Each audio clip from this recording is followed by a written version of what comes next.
Before you flush your power steering fluid, put on long sleeves, gloves, and safety goggles to protect your eyes and skin.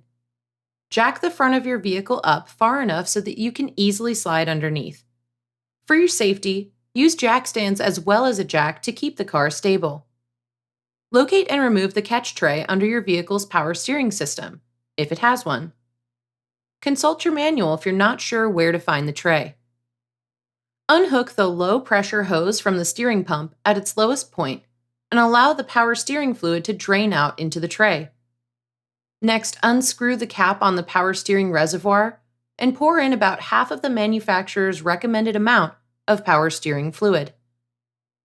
This will help push out air bubbles as well as any old fluid that's still in the system.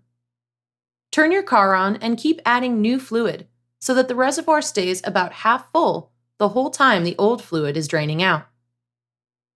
Once you notice clear new fluid draining out of the power steering system, turn your car off. Reattach the power steering hose, then top off the reservoir with fresh fluid and put the cap back on. Start your car again and turn the steering wheel back and forth for about 5 minutes to help distribute the fluid through the system. After you've done this, you may need to add a little bit more power steering fluid to the reservoir to bring it up to the fill line. Turn your car on again and test to make sure that the wheels are turning properly.